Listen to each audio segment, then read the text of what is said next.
Living under a label, age 10 to age 13, 2001 to 2004. When I was told I had attention deficit hyperactivity disorder, ADHD, it felt like confirmation of what I already suspected. I was broken. Suddenly the things I struggled with, forgetting my combination lock, stumbling over my words, spacing out in class and staring at blank tests with no answers, weren't just mistakes. They were symptoms, proof that something was wrong with me. Instead of giving me tools or hope, the label became a sentence. Everywhere I turned, it felt like I was being measured against an invisible bar that I could never reach. School, a daily mirror of failure. School was a battlefield I never won. Another place where my sensitivity and shame got buried under armor. I didn't realize it then how much shame was driving me, the same shame that would follow me into adulthood. My grades were low. My memory was scattered. I couldn't retain dates, names, or lessons, no matter how hard I tried.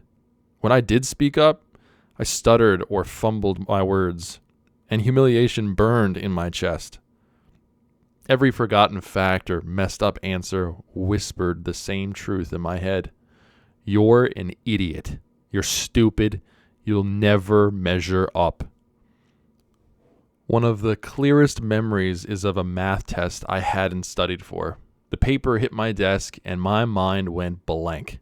I stared at the numbers as if they were written in code, while all around me the room filled with the steady scratch of pencils. Everyone else seemed to know exactly what to do, and I sat frozen, shifting anxiously in my chair, pretending to reread the page. In reality, I was just waiting out the clock, already knowing I'd hand in an empty sheet and take the zero. And worse, believing that every classmate couldn't see the truth I carried inside, that I really was stupid. And because ADHD had a name now, it felt final. I stopped believing I was just struggling. I started believing I was defective. By then, I had convinced myself I was fundamentally flawed. Not being normal felt like a death sentence. It meant I was already out. I tore myself down for the smallest things. Saying a word wrong, forgetting my multiplication tables, losing track of my book bag.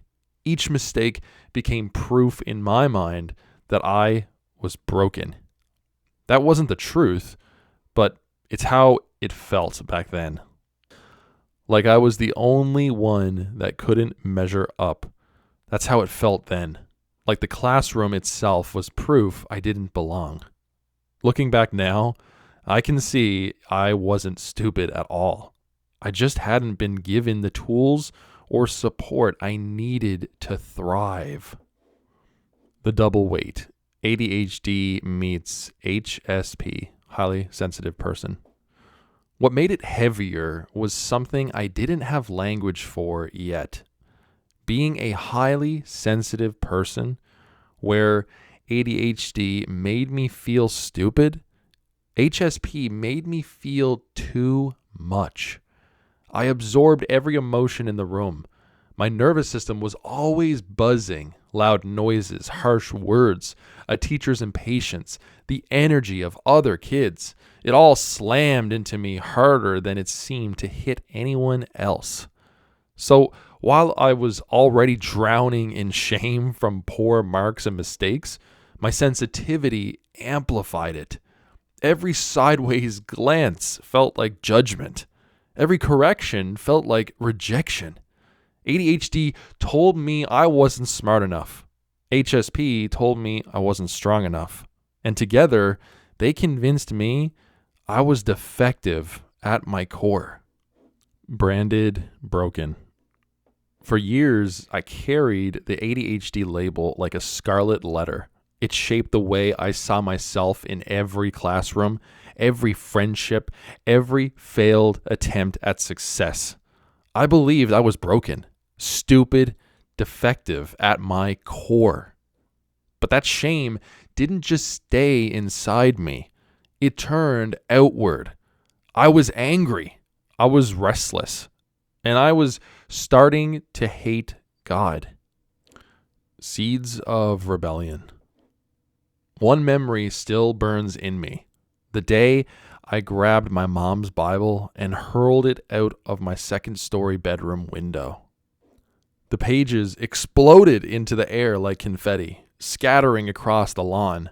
For me, it wasn't just a tantrum. It was a declaration. If God loved me, why did I feel so unloved? My mom once told me she loved her God more than she loved me. I know now she was trying to express devotion, but to a kid like me, raw, sensitive, desperate to feel wanted, that sentence felt like a wound. If God was the reason my mom couldn't love me fully, then I wanted nothing to do with him. Church didn't help, especially her church.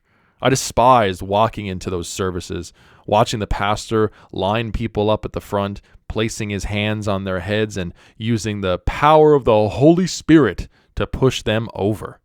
Everyone else fell to the floor, everyone except me. He tried, but my body wouldn't move. Something in me knew it was false. My mind couldn't explain it, but my body resisted the lie. So while the ADHD told me I was broken, church made me feel betrayed. And together, they built the foundation for the anger, shame, and defiance that carried me into high school. And that's where emo begins. The nightmare years.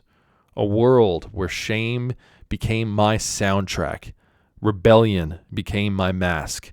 And I tried to build an identity on the very thing I feared most, being unlovable. That foundation didn't just hold me, it buried me.